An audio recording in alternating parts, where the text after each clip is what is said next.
Well, I thought that it was really very illegal for me not to give you something concerning Man City as they take on Man United. Arsenal fans, Liverpool fans, you are hugely waiting for this video. I know why. You people have gone ahead to obviously get to know exactly what you did. Today, Liverpool has gone ahead to beat the side of Nottingham. They've gone ahead to leave it led by 1-0. That takes them to 63 points. And Liverpool is some good points behind them. And, sorry, Man City and Arsenal are now 5 points behind Liverpool respectively, something that really raises a lot of fear in the hearts of the people that are really supporting these teams, that Liverpool had to leave it late, and we've got to see even other teams leaving it late. You know, Man City, Arsenal has left it late when they're playing Brentford, when they're playing against Luton Town. So it looks like it's really going to be hard for them to obviously do the needful. Even Aston Villa today left it late to win the game by 3-2 because they led by 2-0, and then Luton went ahead to level up through Morris and Chongi, who was signed from Birmingham, formerly at Man United. So all eyes will be on the big screens watching the game of football between Man United and Manchester City, hosted at Etihad. That is Man City, and it's been long since Man United last beat Man City at their stadium, and we really need to understand that it is really not gonna be business as usual. Man United are really having huge injuries. For example, Anton Martial, Rasmus Højlund, Lisandro Martinez, Terrell Malacia, Aaron Wan-Bissaka, which other guy? Harry Maguire, Luke Shaw. Those are 8 injuries out. And by the way, out of all those players, Mason Mount, out of all those players that are really injured, you find out that most of those are really starters, and they would have gone ahead to obviously play a very pivotal part into the season of Man United. For Man City, they're not having very many. They are having Josko Vadio and what is this guy? And Jack Grealish, who looks like he's an injury-prone player. But Haaland is back. Kevin De Bruyne is back, and they come into this game of football where Man City have gone ahead to beat Luton Town in the middle of the week by 6-1.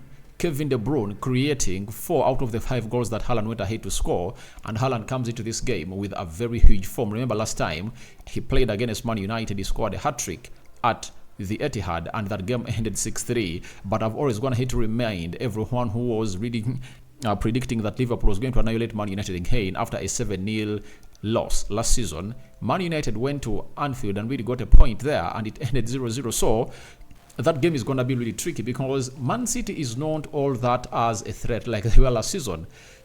Man City has been losing players gradually. In the previous 2 summers that have gone ahead to be summer transfer windows that have gone ahead to be conducted, Man City have lost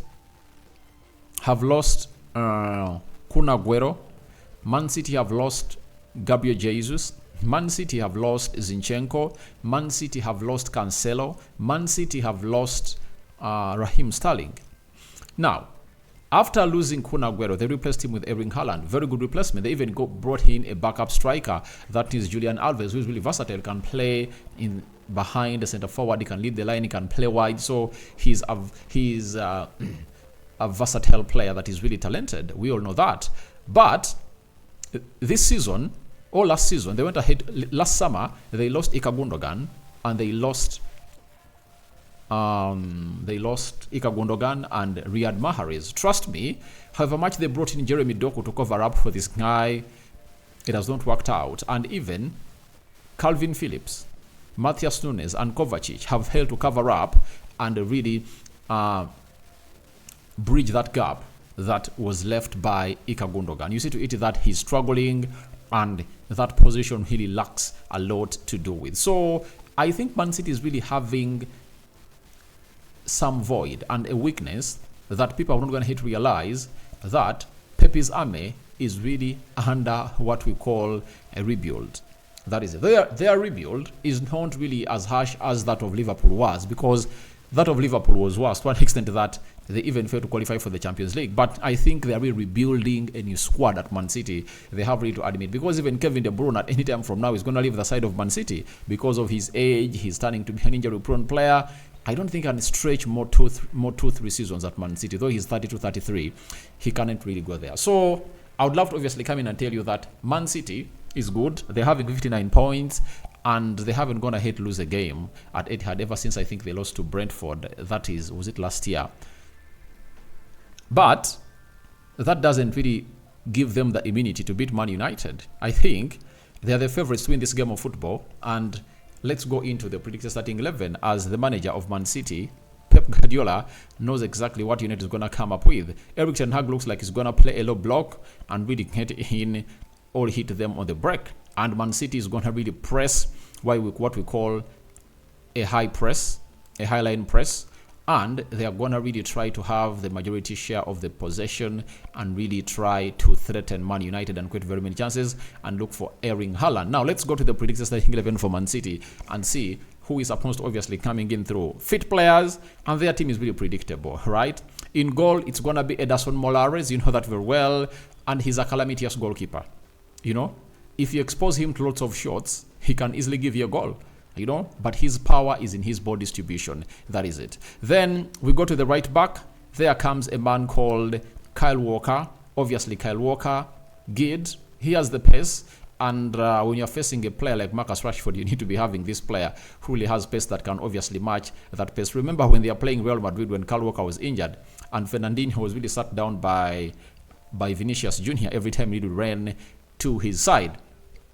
So on the left back, it's going to be Nathan Ake. You know, Nathan Ake, decent left back, and he's really playing good. A £40 million buy from Bournemouth. That was really a very huge on absolute steal in there for you. Then we are having the right-sided centre-back. It's going to be John Stones. And the left-sided centre-back, it's going to be none other than Ruben Diaz. You know, one of the best in the world that I've seen. In the CDM area, it's going to be Rodri. You know Rodri very well.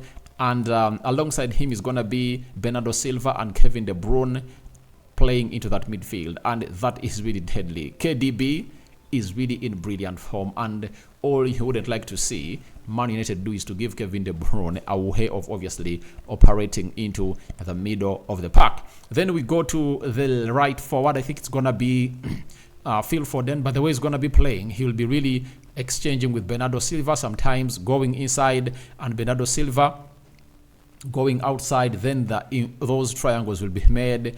They'll be inverting inside and others going outside. You know, they really move a lot. And, you know, the structure of play of Pep Guardiola is really very structured, and it's hard for it to obviously be changed. So, left forward, it's going to be Jeremy Doku, a player who really showed so much when he came in through, but ever since he got from his injury, he's really not doing fine, according to me.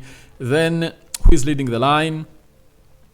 To me, it's going to be none other than Erling Haaland. That is, Julian Alves will be on the bench. Now, when you look at that team, of Man City, it's going to face the following team of Man United. In goal, it's going to be Andre Onana, who is really in elite form recently. And right back is going to be Diego Dallo. He's going to be facing Jeremy Doku. I think Dallo's going to have to close down all the decent left forwards in the Premier League. Luis Diaz, Martinelli, when they're playing against Arsenal, was played even as a left back. And he closed down Bukayo Saka and pocketed him. He has pocketed very many. Name any that you want. Song Heung-min, he has done it, you know. Anyone was going to hit obviously face him, and is good going forward. So I don't think that Doku will obviously be a threat to Diego Dallo. And there are left back, I think it's going to be Amrabat. And I think Amrabat is not going to be threatened by these guys. Phil Foden is not that player who is fast, but all what he has is the brain and being very good on the ball. Talented player. So he can find out a pass. So all what this guy has to do is he shouldn't be worried about the pace of Phil Foden. He should be worried of what he's going to do with the ball. If you defend him very well, then you close him down. Then I think it's going to be Lindelof and Rafael Varane in the central defense for the club of Man United as a face. Erling Haaland for the side of Man City. So Erling Haaland in the FA Cup finale was silenced by these two. He never really scored a goal. But recently, he went ahead to score when he faced Harry Maguire and Johnny Evans in the central defense. And Onana denied him thrice on clear-cut chances. That is Erling Haaland for you. But it's really going to be a very hard game to put out Erling Haaland because they're going to be at Etihad with close to 60 fans behind them, it's really going to be hard. We go to the midfield. Kobe Mainoo, Casemiro, and Bruno Fernandes. That is going to be the midfield three for the club of Man United in this game. So they're going to be facing Bernardo Silva, Rodri, and Kevin De Bruyne. So obviously, I think the midfield battle is really going to be very, very, very, very interesting. And whoever wins this midfield battle will win this game, you know. But Man City has an edge over Man United because Bruno Fernandes doesn't have what we call the positional discipline. He keeps really running left, right, and center. And in a game like this, you would call in for Bruno Fernandes to put up his A game. You would call him to put up his game and not really go in for Hollywood passes that are really uncalled for. He should really bring in the best. So I think Man City are really going to dominate the midfield. But I think United will have a lot of answers, you know, to answer to the questions being asked by Man City, because Man City is going to be at home. They obviously dominate the midfield, but all what Man United will do is that they'll try to run around, try to make interceptions, and then go for those balls over the top to release Marcus Rashford or Anthony or Garnacho. Now, the front three, Garnacho on the left, facing Kyle Walker. I think it's going to be an interesting battle, but Garnacho doesn't need to obviously try to run past this guy.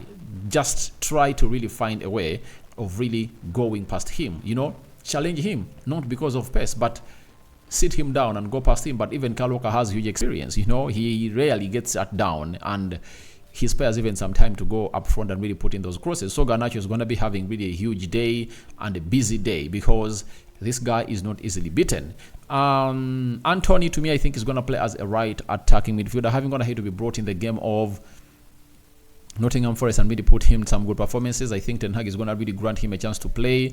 Remember, the last time he played here, he scored a very beautiful goal for the club of Man United. So that is really going to really make loads and loads of sense for the side of Manchester United and Man City. So he's going to be facing Nathan Ake. The same thing's supposed to do. Don't really force yourself to go past, because to go past Nathan Ake is really brilliant when it comes to defending those balls, and you cannot just come out and really say, I'm going to go past him anyhow like that. So you shouldn't. You should just obviously relax, expose him in a situation of like 1v2 as Dallo really comes in through to play alongside you. Then the rest will be history. So Marcus Rashford leading the line. I think these defenders really going to not have a hard time. That is it. Unless otherwise they get what we call a ball over the top. That is it. But for Marcus Rashford to really sit them down like Rasmus Hojlund, I don't really think so. And it's really a very big miss for Rasmus Hojlund in a game like this, because would have gone obviously maybe revenge for having gone ahead to reward the penalty to Rodri at Old Trafford. That really went ahead to really spoil every plan